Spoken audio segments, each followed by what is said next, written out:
Did you know that there are scientifically proven strategies you can use when designing an online course that will not only make it more likely for your students to finish your courses, but so that it will make it easier for them to get the results you're promising as well? I did not know this, but I have a special guest on the show today who studied this. In fact, she has worked with universities and colleges, and she has helped them to design their curriculum so that their students get better results. And she is with us today to teach us everything she knows. She has designed what she calls the Summit First framework, which is a backwards planning model for creating courses that virtually guarantees that your students will get better results. So stick around because we are going to dig into this on today's episode of the podcast.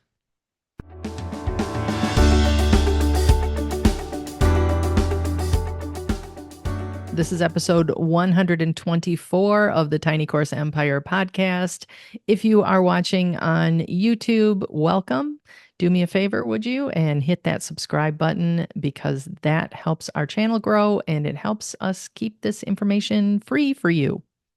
If you are listening on the podcast, you will find the show notes and the recommended resources at tinycourseempire.com/124.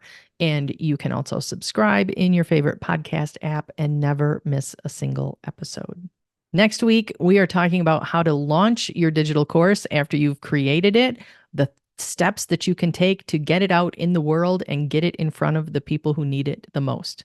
But that is next week. This week, I want to introduce you to Lisa Tussey. She is an instructional design expert. She has worked with colleges and universities, and she has developed a Summit First framework, which is all about how you can design a course to be more impactful, to help your students get the results that you are promising them. Welcome, Lisa, to the Tiny Course Empire podcast. Thank you so much for agreeing to join me. I'm so excited to talk to you about course creation from your point of view. So I gave the listeners a little bit of an introduction, but I want you to tell me your story. Tell me what it is you do.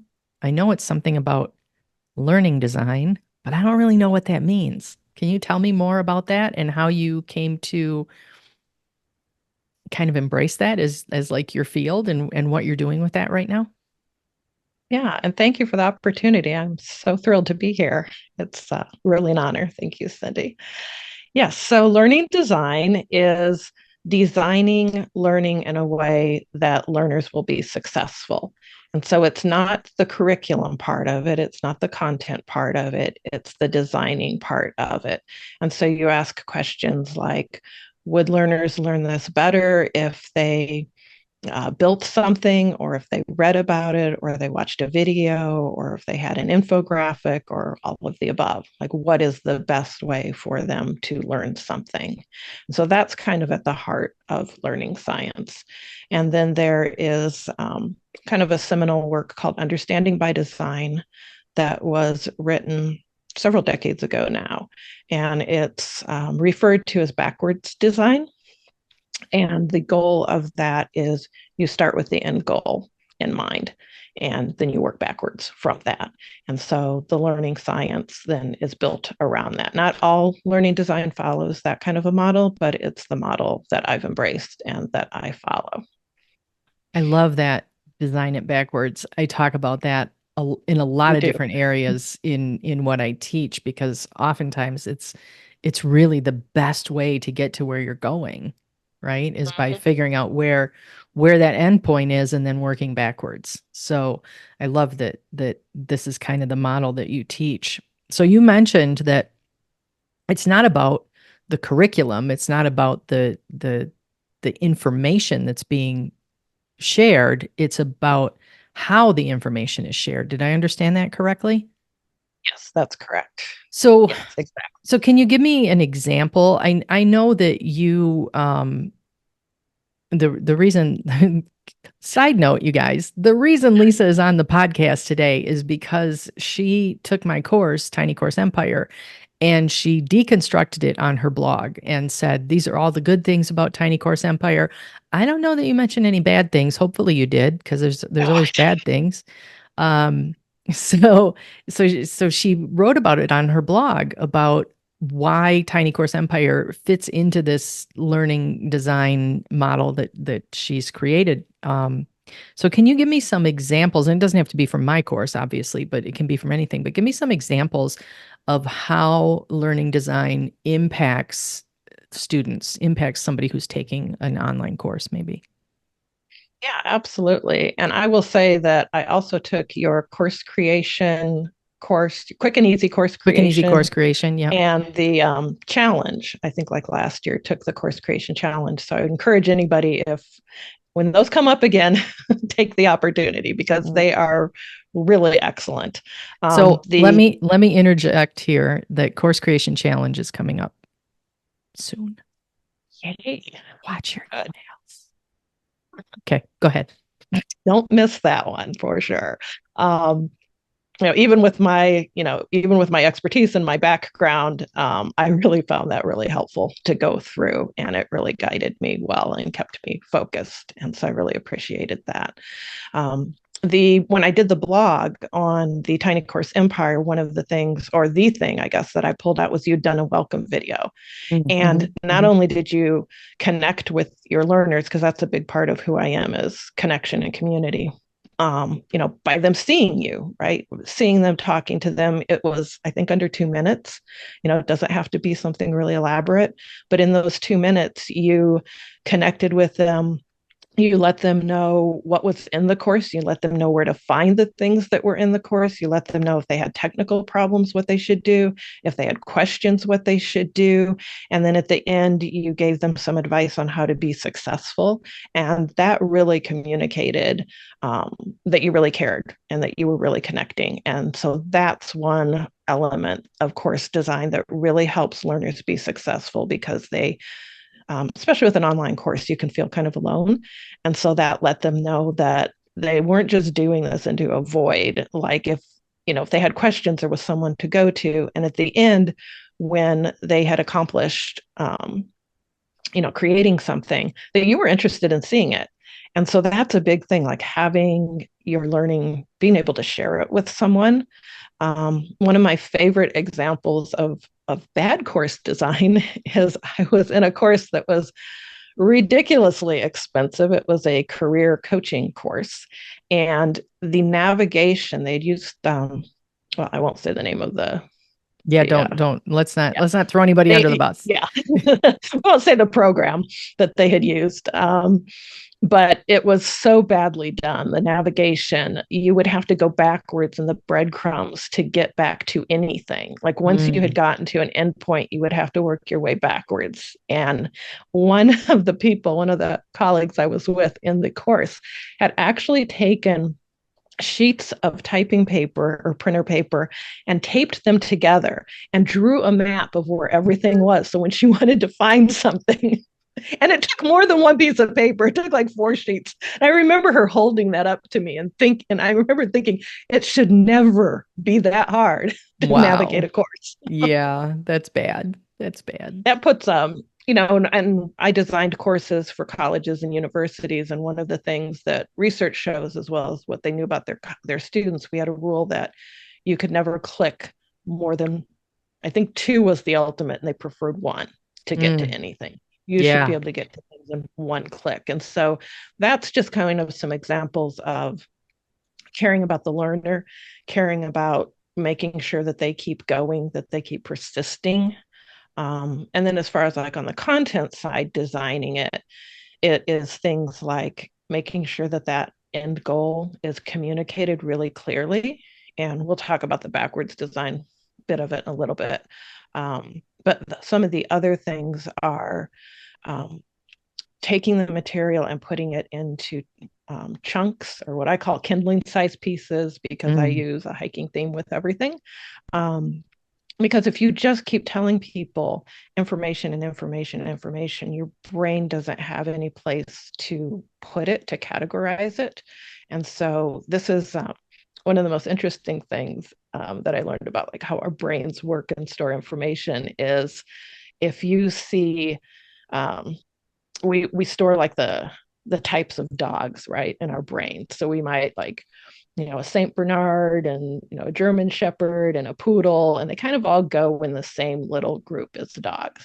And Hmm. this is one of the reasons when you meet someone and they tell you that their last name is Shepherd, the next time you see them, you might say their last name is Bernard or think their name is Bernard because it kind of went in that same little Oh, yeah. category. It's Yeah. one of the reasons we make those mistakes. And so you can really help learners be more successful by giving them those categories, and then they only have to remember those categories, and it's easier to remember the things in the categories. Got it. And That makes generally, perfect learning sense. science says like 3 to 5 is ideal. You can go up to 7. After that, you start losing people. Yeah. I really struggle with that. I tend to my course style, as you know, is tiny courses, and they're usually 7 to 9 video lessons, and I really struggle with keeping the video lessons short. Um, Mhm. my ideal is probably like 5 to 10 minutes, and I never get there. They're all 20 minutes or more. For whatever reason, that's where my I don't know, that's where I land. Do you have any tips for like chunking things down further? Like how can we look at our course information? How can we look at what it is we're teaching and break it down further? What's a good way for us to look at that? Yeah, that's a great question. And I would also put a caveat that, we've all watched fascinating hour-long things on YouTube that held our attention. So Oh, the for time sure. itself Lord of the isn't Rings, necessarily, yeah. 3.5 hours. We never move. So the time itself isn't problematic, but there was a study that they did early on in the days of MOOCs, which are massive open online courses. You might remember those. Hmm. Hmm. And they found that if a video was, and I'm not going to remember the exact numbers, but I think it was if the videos were 6 minutes or less, people watched all 6 minutes. If it was 7 or 8 minutes, they might have watched 5 minutes. Once it got to like 20 minutes, they were down to watching a minute. So Mm. Oh, interestingly enough, they will check fascinating. out. Yeah. But the way to prevent that, and you do this well in your courses, is within that 20-minute lesson, you make sure that you categorize within that lesson. So it might be, first I'm going to introduce to you what a tiny course is, and then I'm going to give you 3 examples of a tiny course, and then I'm going to give you uh, 5 tips on creating your own tiny course. And so now they've got 3 anchors to put that information in. And so it also helps you, your brain likes to know how far along you are in a video. And so it's like, oh, okay, now she's giving us the examples. We're done with the introduction. She gave us examples. We're about we're about a third of the way there. We're making progress. We like to like know I mean, it's amazing the impact those little progress bars that they have in courses now. Like I won't do a course without a progress wheel or progress bar. Oh, And all your yeah. courses have those. And it's just like Yeah. there's something about watching that you want to fill it, you want to finish it, you want to finish that lesson so that you fill that progress bar. And so that really helps your brain a lot, um, be able to complete and get through the content. That is 100% true. In my experience, I was just watching a YouTube video yesterday that was 27 minutes long, which is long for a YouTube video. And in the beginning, she said, in part 1, I'm going to teach you this, and in part 2, we're going to talk about that, and in part 3, we're going to talk about something else. And that really did make the 27 minutes not seem so daunting, because I'm really good at looking at a video and saying that's 3 minutes. I don't have time to watch a 3-minute video. Come on. Exactly. Right? but I sat and watched that 27-minute video because she told me what the milestones were. So yeah, that's 100% true.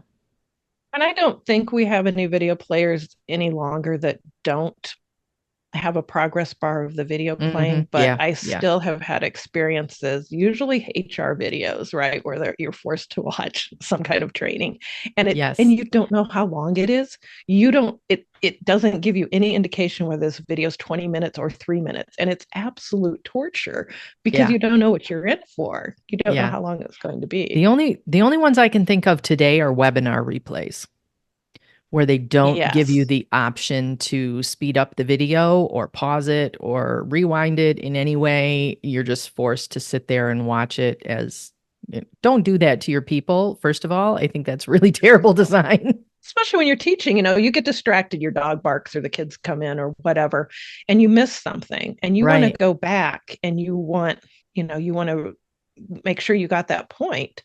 Having a 10-second rewind is really important, Hmm. so that you're not like fiddling with some like tedious little bar. I'm finding that a little bit hard to find in some of the course That's a good platforms. that's a good point. Yeah. But it's a Yeah. solution I'm looking for because I want a player that has that 10 seconds so that you can go back and make sure you don't miss that point, or maybe you wanted to take a note and you wanted to make sure you got it right. Excellent. That's a good point. That's a good point. So, how did you mentioned community. You're Mhm. big into community as well, which I find fascinating because these two things, and in full disclosure, I've known Lisa for a while. And when she first told me that she had two passions in life, and one was course design and one was community building, I'm like, I don't know how those two things go together, but they really do. So can you tell me a little bit about your community? I don't even know what you really call it. Community what? Community building, community engagement, I community call it community and connection. community and Um, connection. Okay. yeah, I And I read know a you do book. this locally, and that's why I had a Mhm. hard time kind of um, seeing the connection there. You kind of focus on local, but this really has a huge connection in the online course world as well. So how does that fit in with online course design? I'd actually read a book. Gosh, it's probably been 5 years now, by Johann Hari called Last Connections. And Hmm. it really resonated with me. And he talked about um, the crisis that we have with anxiety and depression, and um, that basically we're anxious and depressed because we have explicit of good reason to be anxious and depressed. And then he goes on to talk about lost connections to other people, lost connections to meaningful employment, lost connections to nature, to good health, to activity, and these kinds of things. And then he talks about those kind of in a personal way, but also a societal way. And so I really wanted to start to address those kinds of things. And you may remember that I feel very proud of myself that I honed down to only 5 businesses, only businesses I'd like to do. And I've only launched 2. I feel like I'm really restraining myself here.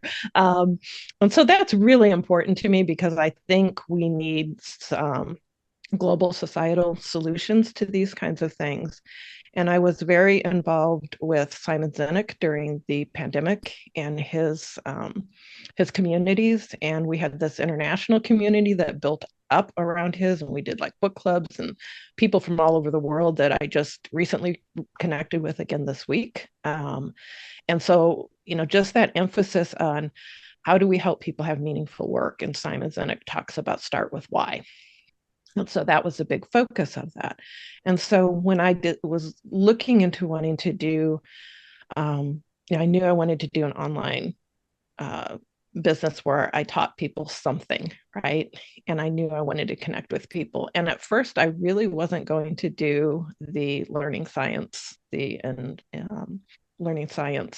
instructional design angle because kind of like you said, it was like, where's the connection there, right? I was going to help Right. people connect to nature through hiking and kayaking and those kinds of things, or connect to meaningful employment.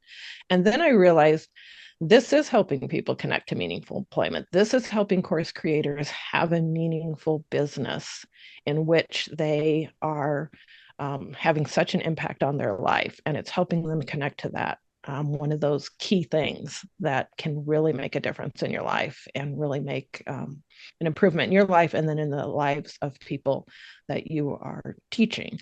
And I noticed that there are there are courses for sales and some of the sleazy webinars where all they care about is that big launch and selling a bunch of courses, and then they're done. Like, Hmm. I've taken some of those courses, they're done. Like, there is no community, there is no contacting the creator. You get the course and that's it.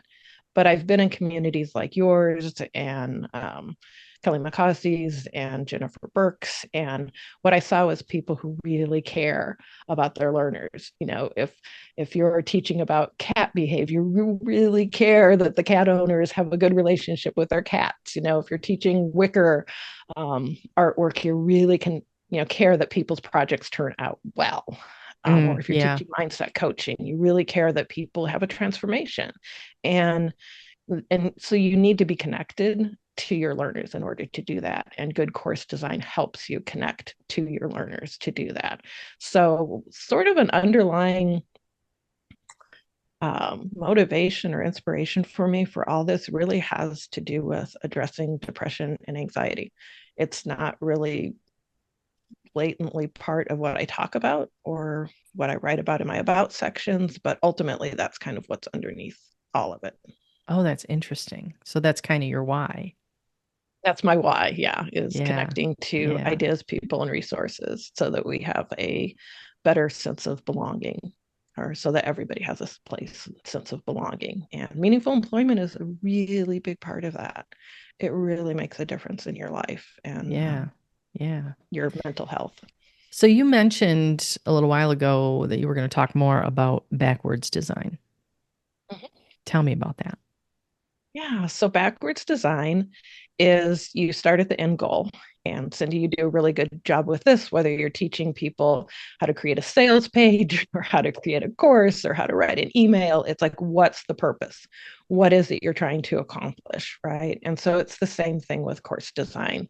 And the question that you want to ask with course design is, what do you want the learner to be able to do? What do you be able to want them to demonstrate? Because knowing how to knit a scarf is not the same as them being able to knit a scarf at the end. Yeah. So you don't want to teach them how to knit a scarf. You want them to knit a scarf at the end, right? Yes. And so you Yes. have to ask themselves. And when I was working with the college and university courses, we would always ask an assessment question. Well, how will we know? How will we know they've learned to knit a scarf? What can we do to prove that they can prove that they know how to knit a scarf, right? Like, what's the end assessment? Well, Hmm. in that case, it would be you have to knit a scarf, There's a right? scarf. There's a scarf in the end There's of a it, scarf right? in the end. Yeah. So things like that are pretty easy. What is a scarf, or a wicker basket, or your cat's behaving better than Hmm. it was Hmm. behaving before. Some of the other things, like maybe mindset coaching or some of those things, it's the same thing. You find a way to objectively measure it, give it Hmm. like a time and number. Like, maybe it's you will interact with 3 people this week, or you will interact with 3 people per week for a month, Hmm. something Hmm. like that. It's something that you can tell that they've made progress, that they've made the transformation that you are teaching them to make. And so that's the very first thing, is you have this big goal of something demonstrable, something they do. Then you ask yourself, what are the little goals that they need to be successful at that big one? Because if you just try to jump into that, like if somebody just tried to sit down and write a course, they're going to fail. It Mm. doesn't matter how well you tell them, you know create a course. Yeah. They're Yeah. not going to be able to do it unless you give them the steps that they need along the way. And so you ask yourself again, what are the little things, and I call them trail markers because I use this hiking analogy. What are the trail markers along the way that will make them successful at that end goal? And so if it were knitting a scarf, it might be they need to know how to cast on, they need to know how to make, a purl and a knit stitch, and they need to know how to cast off, and then they need to know how to finish the project, right? If they can't do one of those four things, they're not going to have a scarf at the end. And so, again, it should be something demonstrable, something they do. And then when you have those identified, you work back from that and you look at each of those little goals and you say, what do they need to be able to accomplish this little goal or this little, I call them learner destinations? What do they need to accomplish that little or get to that destination, right? And so do they need a video of you demonstrating it? Do they need written instructions? Do they need a chart? Do they need a checklist? Do they need some kind of graphic or animation? And so you ask yourself, what's the best way for me to show them what it is they need to do or teach them what it is they need to do? And then you write all those out. It's kind of a brainstorming session, right? You gather all of that, you record what it is, and then that's all that goes into the course. It might be the history of knitting might be absolutely fascinating, but it's going to do nothing to make them successful with casting on, doing the stitches, casting off, and finishing the project, right? So it doesn't go in the course. So now, not only have you made it more likely that your learner is going to be successful, you've made it easier on yourself. Because one of the questions I hear Yes. all the time is, how do I know what to put in my course? How do I know how much to give people? Am I giving them enough for what I'm charging them?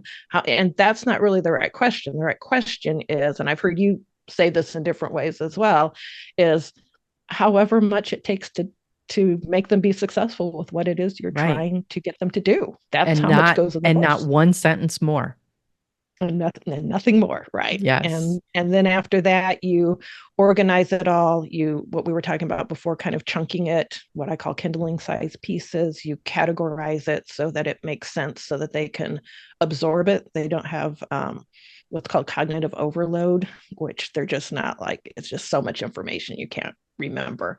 Mm. And so you put it into those categories for them so that it's very easy for them to know where they are in it, whether they've been successful, whether they're done with that. And then it helps with retention as well. They'll be able to remember it better and be able to apply it better. And then the end is just kind of putting it all together, putting it into the course. Hmm. Online courses have such a and I've pulled this statistic out before that there is a very poor completion rate for online Very courses historically. It's somewhere in the single digits. Do you think that by applying these principles of learning design that we can improve the completion rate? Because I can already see how this could really impact somebody finishing a course. Because if you dump the history of knitting into a course and all they want to do is make a scarf for a Christmas gift, you're going to lose them, right? Yeah, they won't finish. They They just won't won't. finish it. Yeah. Yeah, they won't finish it. They won't be successful. And a key is being really clear what you want them to accomplish. I mean, that's one of the things you do with your workbooks, right? And you give people challenges and time frames even. Hmm. So that they can apply what they're learning right away. That's really key. Like, try to encourage them to apply it, because if they apply it, then they are going to remember it. They're going to be ready for the next thing. They're going to be ready for your next course. So getting them to apply it is really critical as well. And I'm absolutely convinced, and I'm going to be gathering a lot of data on that, on Yeah. how this improves course completion for people, because it's not going to take care of all the problems, right? Because some of the reasons we don't complete courses is because we're really busy, or we change our minds about what we want to learn about, or there Right. can be lots of reasons. But I have experienced a lot of the courses in this business, in this field of course creation, and there are so many unnecessary barriers to learners that just, really create those roadblocks and challenges. And we don't need to make it any harder than it already is when we're pressed for time. And that's our Yeah. number one challenge. I've experienced this myself. Like you, I've bought a lot of courses. And the big thing for me is that a lot of course creators don't give us a lot of different ways to absorb the information. So I'm thinking of a course that I spent quite a bit of money on, and it was all video, which was fine. But when I went to apply what I had learned, it would have been really helpful to have a checklist Mm-hmm. so that I didn't have to go back and watch the video again. So I ended up having to make my own checklist. And if the course creator had just supplied that to me, it would have made it easier for me to be successful. That's huge. I'm glad you brought that up because it's really important on two levels. One, it is tedious to try and find something in a video. So you Yes. desperately need a transcript. A transcript, then you could search. You can search for it. You can find what it was, the point that you needed, or you can scan it and read it really quickly. But more importantly, even than that, and it's absolutely critical that you give people multiple ways to digest it. There should be an audio, there should be a video if there's video, audio, transcripts, checklists, any kind of way that you can help give them different ways. And the number one reason for me is accessibility. And Yes. so we have so many people. So you are automatically cutting yourself off from a big customer population when you don't make your material accessible. Unfortunately, I think most of the platforms we put our content in now already take care of a lot of the accessibility. Your courses should be able to be read by a screen reader. You probably don't need to worry about that. I still go through and test it with a screen reader myself because I want Yeah. to know that it reads with a screen reader and fix it. And screen readers aren't just for people who are totally blind. They're for people with any kind of vision impairment, but they're also for people with mobility issues. And so a lot of people will navigate through a course or a website using their keyboard. And so they'll turn on the screen reader so that they can navigate through their keyboard rather Mm. than through Oh, that's having to use a interesting. mouse. So Yeah. just for people who don't know or who aren't familiar with that term, screen reader is an app that will read text out loud, typically used by people who are visually impaired, but also apparently people with mobility issues, so that they can navigate through a website or through a PDF or through another document without being able to necessarily see it. So yeah, super And important. it's huge. And this technology has gotten much better in Mm-hmm. recent years. It used to be a much bigger issue than it is today. Even, for example, Vimeo, which is the service that I use to host my course content, my videos, does automatic transcripts now, so that the transcript is right on the screen. Um, but I've also had people contact me and say, can I get a transcript of this course because Vimeo is not available in my country? Uh, So that's something to be aware of as well. and when you think about accessibility issues like transcripts and closed captioning and alt text, which is describing any image that Mm, you've used, um, when you think about it, it makes it better for everyone. it does. Um, It does. it's just amazing. It doesn't matter if you're sighted or not.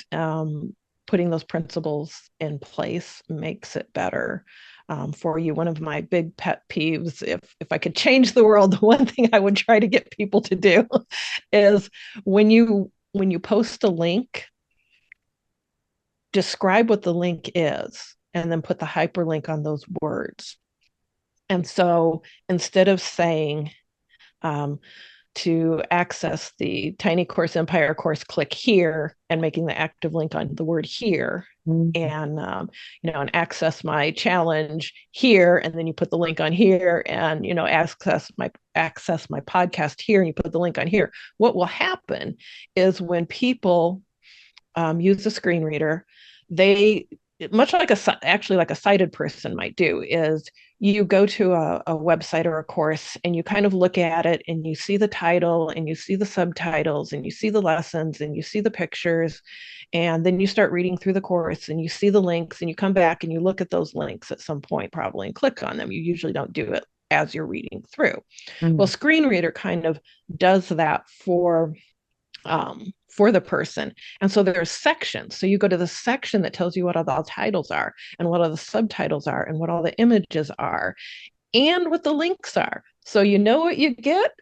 You get a whole list I of You here. get link here, link here, link, and they have no idea where those links are Yes. going to take them. And Yes. then Oh my gosh. it's so frustrating. And but worse than that, the worst thing you can do, and I think we finally normalized that people don't do this anymore, but is to actually put the URL in rather than attach it to text.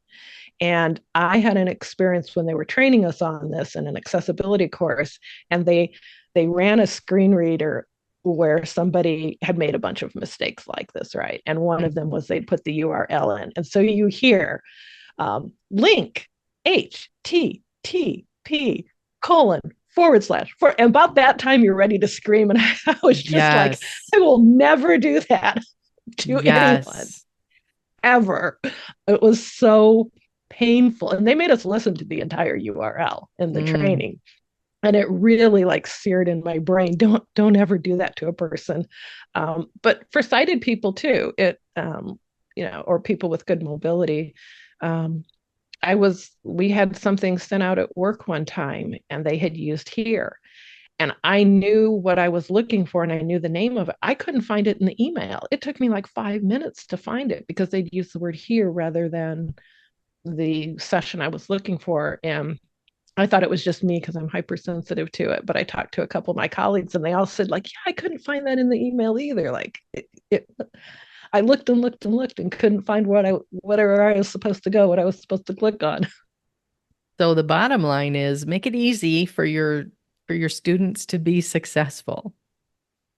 Make it easy for them. Another example that I thought of that um, may be applicable as well. I have a coaching client who purchased a course and she's having a lot of trouble getting through the course because the woman who is teaching it has an accent and she's having trouble understanding what the teacher is saying in the videos.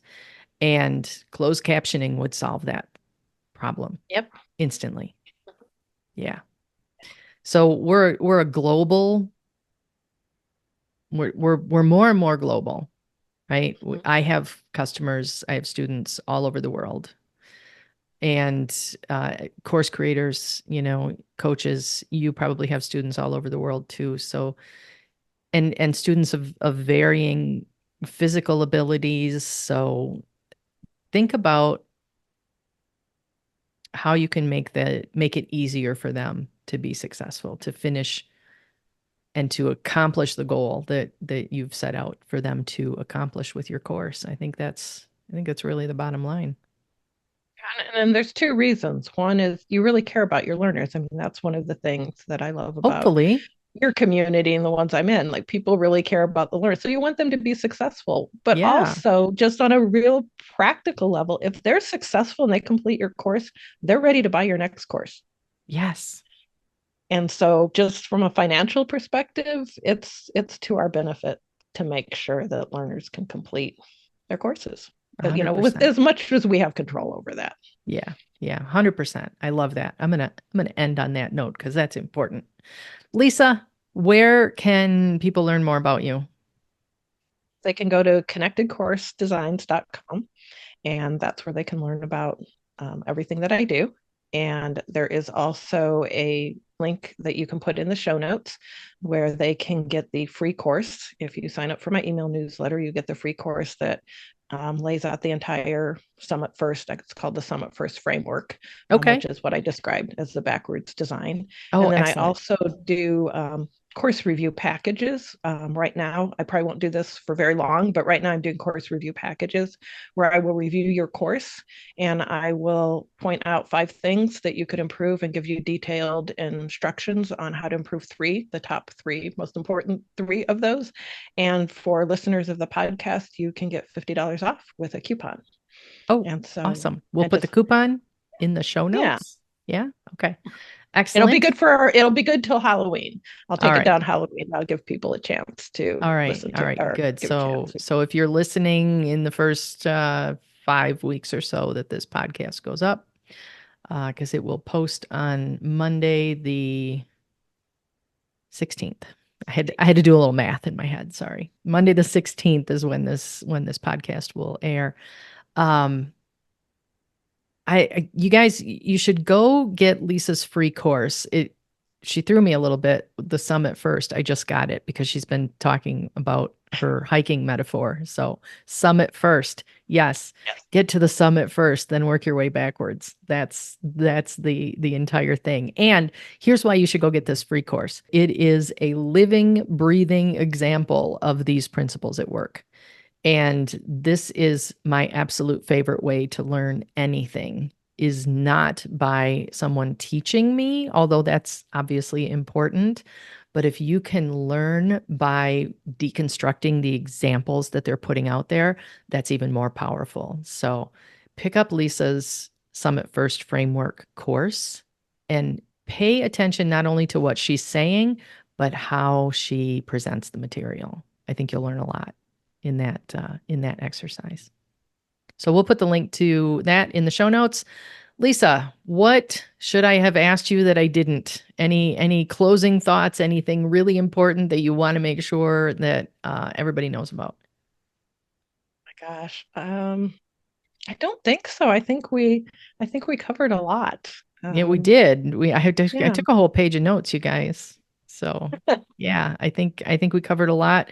I've been making courses for 6 years now. I've made 70 courses, I think, in that time. I've made a lot of courses, and even I learned a few things today. So, Lisa, I want to thank you for that.